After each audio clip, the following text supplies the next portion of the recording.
안녕하세요, 카메오 박지훈입니다. 근데 여러분, 이번 주 영상의 주제는 아주 핫합니다. 이 브랜드가 너무나도 핫해서 아시다시피 수많은 주차장에서 폭발까지 시켰었죠. 그러면 더 이상 말을 돌리지 않고 BMW 역사를 소개해 드리겠습니다. 이 BMW는 19세기 초에 설립된 브랜드로서 세계의 인수합병을 통해 탄생합니다. 이름만 보면 딱 그런 것 같죠? BMW. 글자당 하나씩 브랜드 3개의 합병이라고 생각하기가 쉽겠지만 BMW의 의미가 다릅니다. BMW는 바이에르시에 모토렌 베르케의 두 문자어입니다. 이 두 문자어는 바이에른주에 위치한 BMW 본사 지역과 엔진 생산 공장을 뜻하는 건데요. BMW 로고는 바이에른주 상징기의 오마주입니다. 비행기 프로펠러를 예술적으로 묘사한 것으로 알려져는 있지만 실제로 의미는 다릅니다. 간단하게 BMW의 원래 브랜드 중 하나인 랩 모토렌 베아크의 동그란 로고와 바이에른주의 상징기가 합쳐져 만들어진 것이죠. 이 잘못된 비행기 프로펠러의 설명은 1917년에 로고가 만들어진 후 12년이 지난 1929년에 광고에서 처음으로 사용하게 됩니다. 광고 속 비행기의 이미지와 같이 BMW 로고와 프로펠러가 섞인 그림이 있는데요. 1942년에도 이 이미지를 한 번 더 사용하며 로고의 뜻을 강조했었습니다. 회사명과 로고를 만든 BMW는 영업을 시작해야만 했었죠.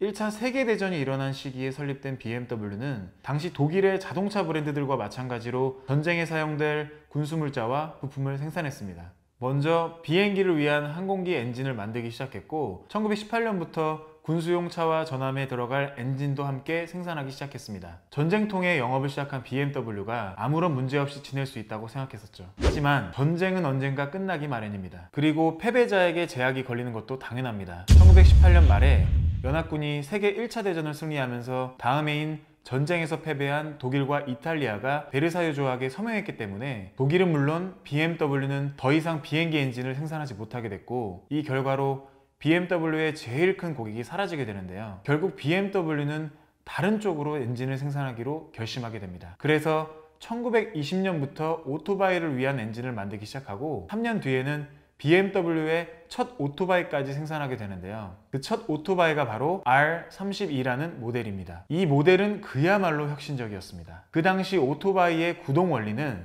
자전거에서 쓰이는 체인과 가죽 벨트를 그대로 사용하는 방식이었는데요. 하지만 R32는 미래에서 온 것만 같았습니다. 미래지향적인 디자인에다가 체인과 가죽 벨트를 버리고 엔진의 힘으로만 두 바퀴를 제동할 수 있는 물건 중의 물건이었죠. 1920년대 독일에선 수많은 오토바이와 자동차 브랜드들이 치열하게 경쟁하고 있었는데요. BMW는 이 믿음직한 R32 덕분에 이름을 널리 알리게 되죠. 하지만 BMW는 오토바이 시장으로만 만족하지 않았고 1928년에는 자동차 회사인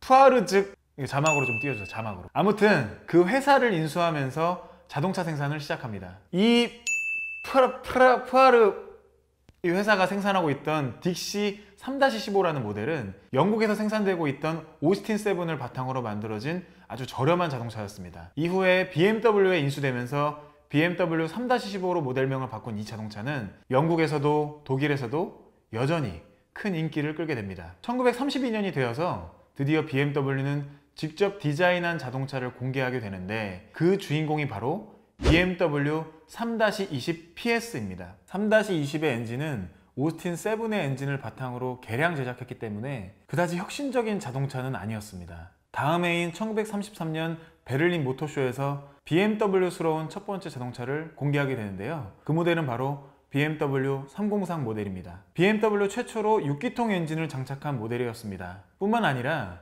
BMW의 대표적인 라디에이터 그릴 모양은 이 자동차에서 처음으로 등장합니다. BMW 자동차를 생각하면 맨 먼저 생각나는 이미지이기도 하고 100년 가까이 지났는데도 계속 사용되고 있는 상징이죠. 하지만 1930년대 BMW 모델 중 가장 아주 제일 잘 팔렸던 자동차는 1936년에 와서야 공개가 됐습니다. 이번에도 베를린 모터쇼를 통해 알려진 BMW의 새로운 모델 326은 5년 동안 무려 16,000대가 판매가 되었습니다. 판매량도 판매량이지만 다임러 벤츠사의 자동차와 같은 시장에서 싸우게 될까봐 걱정했던 BMW는 326을 통해서 고급 자동차 브랜드로 이미지를 탈바꿈합니다. BMW와 벤츠의 라이벌 구도가 아마 이때부터라고 할 수도 있겠습니다. 1930년대 말 유럽의 분위기가 조금씩 어두워지기 시작합니다. 중앙유럽 전 지역을 가득히 메운 폭격으로 인한 잔해와 공기에 뒤섞인 화약 냄새, 그리고 끊이지 않는 폭격 소리로 인해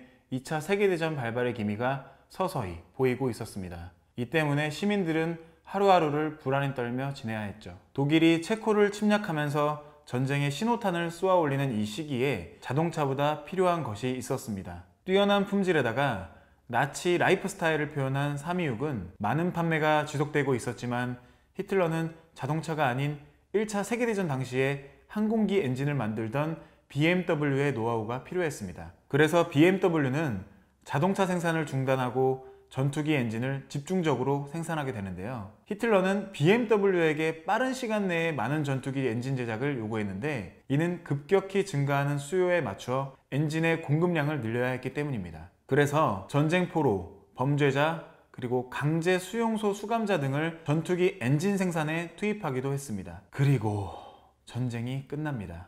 독일은 또다시 패배하고 더욱 강한 제재로 돌아옵니다. 독일 기업들은 전투기는 물론 자동차와 심지어 오토바이마저 생산하지 못하게 됩니다. 사실 제재가 없었더라도 BMW는 자동차를 생산하는 데 큰 어려움을 겪었을 겁니다. 먼저 부품 공급이 부족했습니다. 독일의 많은 지역이 파괴됐고 경제적으로 힘들었던 상황에서 당연히 자동차를 생산하기가 쉽지 않았겠죠. 또 자동차를 집중적으로 생산하던 공장들은 동독에 남게 되는데요. 쉽게 설명하자면 BMW를 포함하여 동독에 있던 자동차 회사와 공장들이 전쟁이 끝난 뒤에 소련에게 소유권을 빼앗기게 된 것이죠. 결국 서독에 위치한 공장들은 전부 연합국으로부터 파괴됐습니다. 여기로 뛰든 저기로 뛰든 도망갈 수가 없는 상황이 벌어지게 된 것입니다. 여기에 더하여 더 심각한 일이 벌어지게 되는데요. 소련이 소유하고 있던 동독의 BMW 공장에서 BMW의 허락도 없이 BMW 로고를 사용해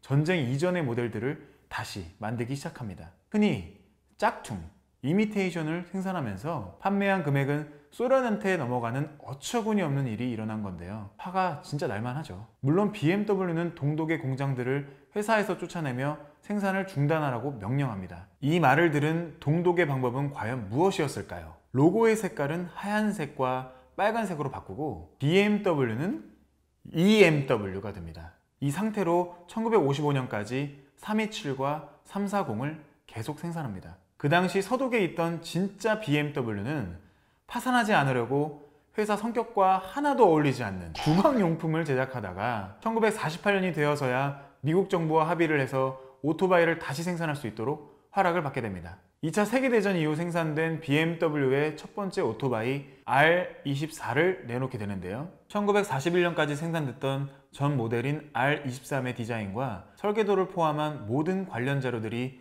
동독 공장에 있었던 탓에 다음 모델인 R24는 중고 R23 모델을 바탕으로 만들어졌다고 합니다. 경제적 위기에 처해 있던 시기에 잘 맞는 저렴한 오토바이였습니다. 1951년 드디어 전쟁 이후 생산된 BMW의 첫 번째 자동차 501을 공개하는데 자동차 생산 장비 구매와 이 장비들을 공장에 설치하는 데 문제가 생겨 501의 출시는 다음 해로 미루어집니다. 하지만 생산하지 말 걸 그랬나 봅니다. 그 당시 모든 자동차 브랜드에게는 고민이 있었습니다. 저렴한 가격의 자동차냐 아니면 고품질의 자동차냐를 선택해야만 했는데요. 저가 자동차를 택한 벤츠와는 달리 럭셔리 브랜드 이미지를 택했던 BMW는 큰 어려움을 겪게 됩니다. 정말 먹고 살기에도 힘들었던 독일 국민들은 가격이 연간 소득의 3배에 달했던 자동차를 구매할 수가 없었습니다. 잘못된 선택을 했다는 것을 뒤늦게 알아챈 BMW는 1954년 제네바 모터쇼를 방문하여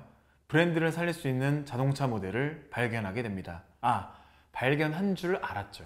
이태리 자동차 회사 이소가 전시하고 있던 버블 자동차를 보고 생산할 권리를 구매하게 되는데 1년 뒤에 BMW 이세타라는 이름으로 출시합니다. BMW 이세타는 아주 특별한 자동차였습니다. 문도 옆이 아닌 앞에 위치되어 있고 어찌나 작은지 주차할 때 자동차를 굳이 돌릴 필요도 없었죠. 물론 덩치가 큰 저 같은 사람들은 불편했겠지만 전후 가난했던 독일 상황에서는 편안함보다 가격이 우선이었습니다. 그 결과로 55년에만 10,000대를 생산했고 58년에 이르러서는 총 10만 대를 생산했습니다. 단종된 1962년까지 최종적으로 16만 대를 생산했다고 합니다. 이세타는 틀림없이 그 시기에 제일 성공적인 BMW 차종이었습니다. 하지만 이세타는 큰 문제가 하나 있었습니다. 한 대를 판매하며 벌어들이는 순이익이 굉장히 낮았습니다. 15만 대를 넘게 판매하면서도 남는 돈이 많이 없었다고 합니다. BMW가 판매량을 회복하려는 시기에 출시됐던 또 다른 대표적인 모델은 바로 507 모델이었습니다. 이 스포츠카는 벤츠의 300SL의 경쟁자였지만 엄청나게 비싼 가격 때문에 판매량이 높지는 않았습니다. 자,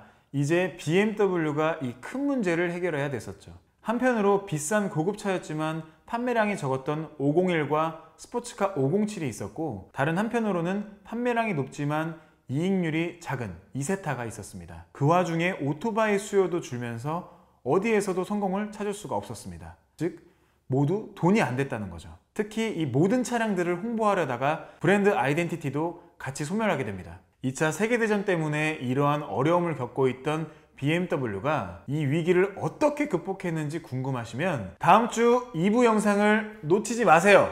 영상이 마음에 드셨다면 좋아요 꼭 눌러주시고요. 다음 주까지 정 못 기다리겠다 싶으시면 독일산 공룡 브랜드 벤츠가 다임러와 합병하면서 커온 이야기를 담은 왼쪽 상단 영상을 클릭하세요. 아니면 일본에서 위기를 겪고 있는 미쓰비시의 역사를 더 알고 싶으시면 왼쪽 하단 영상을 시청하세요. 그리고 더 많은 자동차 영상을 보고 싶으시다면 구독 꼭 눌러주세요. 감사합니다.